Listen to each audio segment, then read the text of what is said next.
Do not invest in real estate without fully understanding these 10 golden rules. These rules can prevent you from purchasing a bad rental property that can ultimately destroy your financial situation and leave a sour taste in your mouth about investing. Real estate investing has changed my life for the better, but it can be a liability if you are not well educated. So let's get into the 10 golden rules and make sure to listen to all 10 because the last one may be the most important. And afterwards, you will be well on your way to being successful in real estate investing. For more investing videos like these, consider going down and subscribing below. Okay, so one of the most important rules of real estate investing is the 3 L's: location, location, location. You'll often hear people talk about the 3 most important things in real estate investing, which is location, location, location. And the reason that they say that is because properties in desirable areas tend to increase in value way more and also provide better cash flow and have a ton of tenants lined up to where you can pick your tenant. And you might be asking yourself, well, Evan, are these desirable areas more expensive? And they definitely can be. And that's why my suggestion is when you're first starting in real estate investing to look for places in the path of progress. And what I mean by that is if it's too expensive to invest in the city or town that you're in,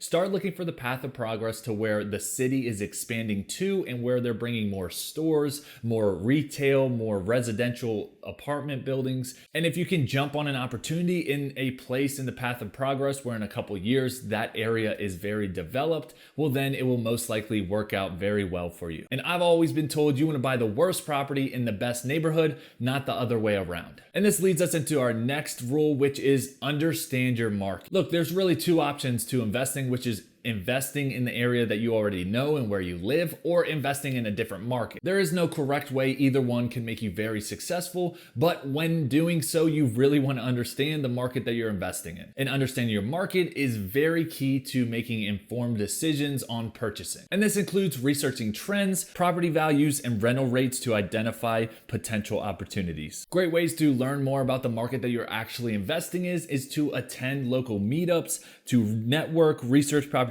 trends, keep up with local developments, and speak with successful real estate agents that have been doing this for a long time. Now, the worst thing you can do is invest in a market that you don't know the demographics, the rental rates, or the local comps. And the last thing I'll say that just because a rental market is cheap and it offers a good amount of cash flow on the return on your investment does not mean it's a good deal. That is a common misconception when it comes to real estate investing because you want to count how many doors you have. So you buy more doors in a lower cost market just so you can have more doors and you can have better cash flow. But in reality, I'd rather have 1 door that provides very good cash flow and appreciates a good amount in Denver, Colorado, than I would rather having 20 units in the middle of a cornfield in my hometown. Now, this next rule is easier said than done, but buy low and sell high. Now, this is kind of a basic rule of investing all the way around, whether it's stocks, real estate, crypto. But when it comes to real estate, you want to buy a undervalued asset, fix it up, force appreciation into that building, and then use your exit strategy to either sell the property, make a profit, or to refinance, take your initial capital out, and go buy more rental property. Now, like I said, easier said than done, but finding people that can find you the deals, whether it be a real estate agent, a wholesaler, or yourself marketing yourself,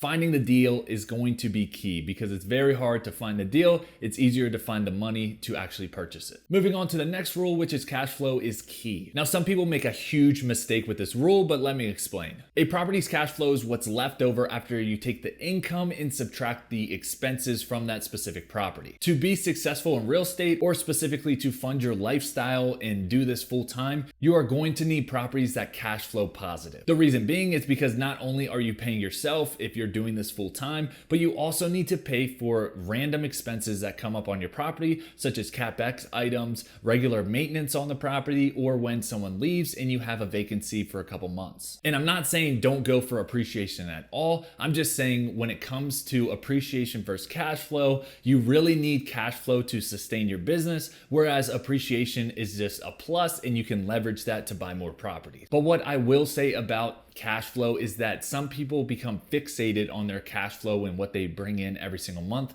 which is great. You should really keep track of your numbers. The mistake I'm bringing up is that they do not look at appreciation whatsoever. meaning they will buy a $60,000 duplex in a town that hasn't had appreciation in 10 years just because they get a steady and good cash flow. Don't do that. Make sure that you account for the cash flow so it can sustain your business, but also look in areas that will appreciate over time. Now, the next rule is to manage your risk. Look, anything worth investing in comes with some sort of risk, and real estate is no exception. But when you do your due diligence and you do it correctly, I like to call this calculated risk. A couple ways to manage your risk when purchasing a property is make sure you're buying right, you have the end in sight, and you have systems in place. What I mean by that is having your property management in line, you're running your numbers correctly, and you're double, triple checking them, and also you've done your due diligence on the market. Make sure to diversify your portfolio and have multiple exit plans at purchase. And the absolutely best way to manage risk is having a lot of cash in the bank for reserves. The next rule is to build a team. As you grow your portfolio and you get bigger and bigger, you're going to need to offset some of your tasks and build a team. And as far as your real estate investing team, this has been coined the Core 4 by Bigger Pockets community. And this includes the deal finder, the money, the contractor, and the property manager. A deal finder is going to be hugely important because that person is going to be finding you undervalued properties. Now, this could be a wholesaler, a real estate agent, or you could do this by yourself by sending out mailers. Money is obviously going to be important, whether you have that or you're going to leverage that with some type of HELOC, you have the money sitting in your bank, or you're going to go to a private money lending or hard money lending. And this is a touchy subject, but a contractor, when you find a good one, you want to hold on to them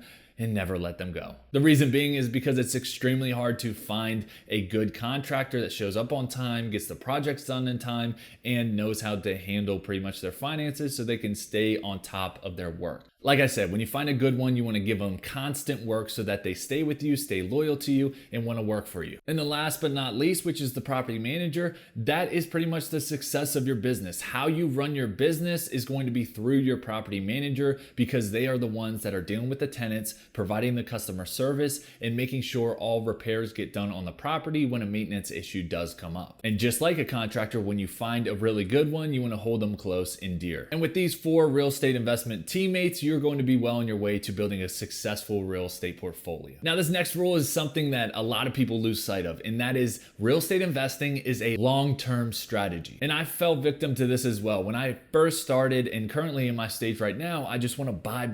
I want everything to happen so fast, get the cash flow I want. But honestly, that's not the case. And I learned that the hard way through purchasing my 4-unit apartment complex. When we had to turn over the units, we had a hard time getting tenants out. The renovations took a lot longer. Real estate investing is a long-term game, guys. And it's very easy to compare yourself to someone with a much larger portfolio, but just know that real estate investment takes time. Don't expect quick returns, but rather look for steady, consistent growth. And it's just going to be like a snowball at the top of the hill where it's slowly going to get bigger and bigger and bigger, all the way to where you can expand extremely fast. So you will get there at one point. Just remember, slow and steady at first. This next golden rule is financing. Now, a lot of people tend to think that you need 25% down to purchase a rental property because that's what you've heard from your uncle or auntie. But no, that's really not the case. There's a lot of creative strategies that you can actually use. The biggest thing I want to mention here is to be mindful of what loan product that you're actually going to be using, and choose the right one that actually suits your investment strategy. The biggest reason I say that is because people tend to go straight towards the one that's going to give you the lowest interest rate, but that tends to be some type of arm to where you have to refinance in 5 years, and people don't fully understand what they're signing up for. And make sure to understand the risks and terms that come associated with that. This golden rule is very short and simple, which is maintenance and repairs. Believe it or not, when you own a property, it requires upkeep and renovation constantly. It gets that normal wear and tear from tenants, pets, if you allow them, and it just needs maintenance over time, which you, the landlord, has to pay for. But the key here is to factor in the price for maintenance and repairs. That's why on all of our properties, every single month, we put away about 5 to 10% for the maintenance that will constantly come up, and also the repairs larger repairs like the roof, water heater, something like that. So by accounting for that every single month, we're building up a reserve that will keep us safe and minimize risk. And in my opinion, the most important golden rule when investing in real estate is your exit strategy. Now, I alluded to this a little bit earlier, but your exit strategies, or strategies should I say, is probably going to be the best thing for you in case you make some type of mistake. And that is to either sell the property, refinance it, keep it as a rental, or pass it on to your heirs. Whatever your exit strategy is, just be clear to make multiple. That way, if one does not work, you have others to lean back on. And by investing with the end in mind, it will be sure to eliminate a lot of risk when it comes to investing in real estate. For example, if you're purchasing a property, you're renovating it and you have a problem with the appraisal, it does not appraise to the point where you can pull out all your money and then go buy another one, and that doesn't satisfy you, well, good thing you had your second exit strategy to where you could go put it on the market, sell it, and still make a profit. And by having multiple exit plans, I like to call this low stress investing. So if you follow these 10 golden rules of real estate investing, you will be well on your way to building a successful real estate team and portfolio. Don't forget to like and subscribe, and I will see you guys in the next one. Happy investing.